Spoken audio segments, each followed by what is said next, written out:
శోభిత తన లైఫ్లోకి రావడం వల్ల నాగ చైతన్య సక్సెస్ అవుతాడా, ఆయన సినిమా కెరీర్ ఎలా ఉండబోతున్నది అనేటువంటిది. ఇది కూడా మంచి ప్రశ్నే.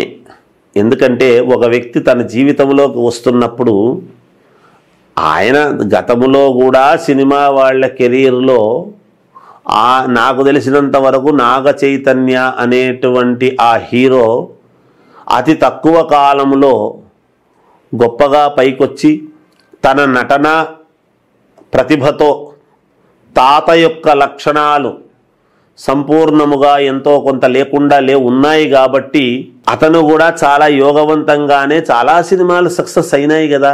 భవిష్యత్తులో కూడా సినిమాలు అనేటువంటివి ఎప్పుడూ కూడా మనం ఎట్లా చూడాలి అంటే కెరీర్ బాగుండడం వేరు, సినిమాలు బాగా ఆడతాయా లేదా అనేది వేరు. సినిమాలు బాగా ఆడడము ఆడకపోవడం అనేది ఒక వ్యక్తి జీవితంలోకి వస్తేనో ఒక వ్యక్తి రాకపోతేనో ఉండదు. ఆ వ్యక్తి యొక్క జీవితము ఎలా ఉండబోతుంది అనేటువంటిది మనం మాట్లాడుకోవచ్చు. సినిమాలు ప్రజలు ఆదరించాలి. మంచి సినిమా అయితే తీస్తే ఇది అవుతారు. ఒక వ్యక్తి తన భార్య అనుకూలవతి అయినంత మాత్రాన సినిమాలు అన్నీ సక్సెస్ అవుతాయని చెప్పడం ఎంత హాస్యాస్పదం. అది ప్రజానీకమంతా కూడా చూసి మెచ్చవలసినటువంటిది. మంచి కథాంశము అతనికి నచ్చినటువంటి ఇది చేస్తే ఎవరైనా మంచి ప్రజలు ఆదరిస్తే మంచి సినిమాలు వస్తాయి. అది వేరు, ఇది వేరు. కానీ ఈ శోభిత అనేటువంటి అమ్మాయి నాగ చైతన్య గారి జీవితంలోకి రావటము వలన శోభిత జాతకములోనూ మంచి మలుపులు తిరిగే అవకాశము, అలాగే నాగ చైతన్య గారి జీవితంలోనూ వాళ్ళ జీవితము 3 పువ్వులు 6 కాయలు లాగా సంతోషముగా ఉంటారు అనేటువంటిది మనము ఖచ్చితముగా చెప్పవచ్చును అనేది నేను తెలియజేస్తూ ఉన్నాను.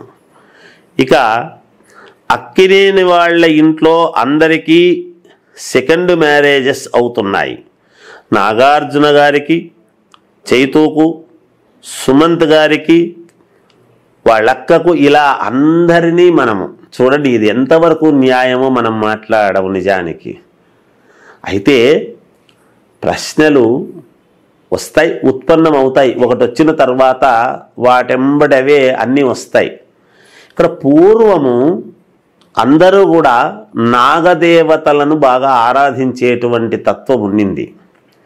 అందుకనే ప్రతి వాళ్లకు కూడా ఒక అక్కినేని నాగేశ్వరరావు గారి యొక్క ఫ్యామిలీ అని మాత్రమే కాదు, చాలామంది పూర్వీకులు నాగా అని ముందు వచ్చేట్టుగా పేర్లు పెట్టుకున్నటువంటి సాంప్రదాయము చాలా మందిలో ఉన్నది. అది కాలక్రమేణా ఏమవుతుంది అంటే నాగుల చవితి, నాగ పంచమి, నాగదేవతను ఆరాధించేటువంటి తత్వము చాలా వరకు పోయింది. అందుకనే ప్రతి వాళ్ళ జాతకాలలోనూ కాలసర్ప దోషాలు అనేటువంటివి వస్తూ ఉన్నాయి.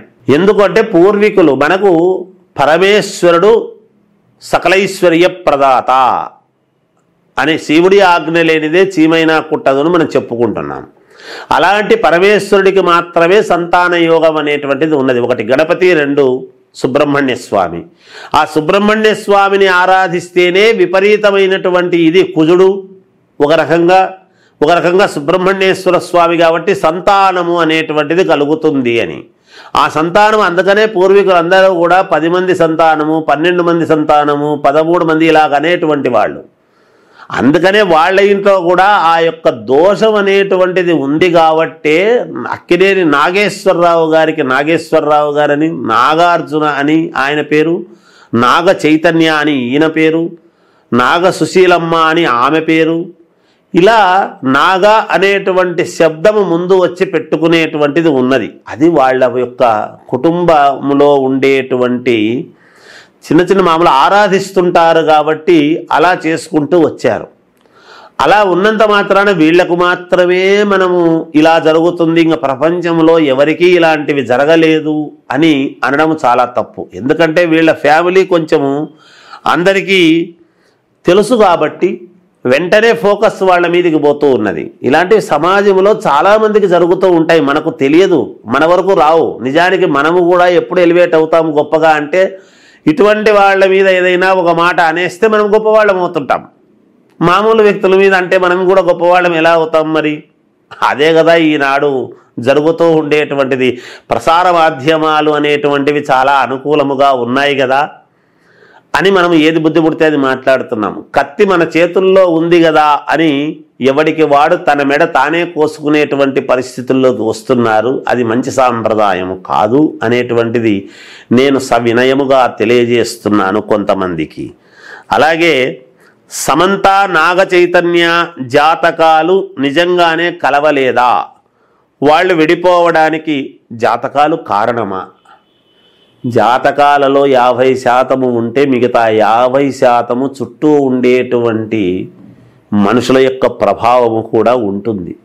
సరే, ఏ కారణము చేతనైనా సరే వాళ్ళది అయిపోయింది. అయిపోయిన తర్వాత అవతలి వైపు ఇంకొక నటీమణి, ఇక్కడ ఒక నటుడు, వాళ్ళ జీవితాలు వాళ్లే ఒకరినొకరు వద్దు అనుకొని ఉన్న తర్వాత మనమెందుకు వాటి గురించి అంత తాపత్రయపడుతూ అలా ఇలా అని మనము ప్రసార మాధ్యమాలలో చెప్పటము సమంజసము కాదు ఎప్పుడైనా కూడా. ఎందుకు అంటున్నాను అంటే, మన శరీరములో ఉండేటువంటి అవయవాలు అందరికీ తెలుసు. గుడ్డలు ఎందుకు వేసుకుంటున్నట్టు? సంస్కారం. ఆ సంస్కారము మనకు ఉండాలి. ఏముంది?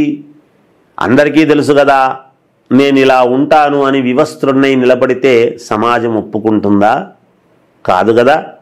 అందుకని మనకు ఒక సంస్కృతి ఉంది. ఆ సాంప్రదాయాన్ని మనము జాగ్రత్తగా వాడుకొని అవతలి వాళ్ళ మెప్పు, అందరి మెప్పు పొందవలసినటువంటి వాళ్ళము మేము పండితులము.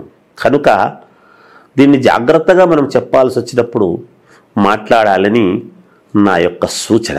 సమంత రాబోయే రోజుల్లో సినిమాల్లో మళ్ళీ స్టార్గా ఎదుగుతుంది. ఇప్పుడు కూడా స్టార్గానే ఉంది కదా ఆమె. మళ్ళీ స్టార్గా ఉంటుందా అనేది ఏమిటి? 4 సంవత్సరాలు ఊరికే ఉన్నంత మాత్రాన స్టార్డం పోతుందా? ఒక స్థాయిలో నిలబడిపోయింది కదా ఆమె. మళ్ళీ స్టార్ కావాలనేది ఏమిటి? మళ్ళీ స్టార్గా నిలబడుతుందా అని. సినిమాలు చేయనంత మాత్రాన స్టార్ కాదా?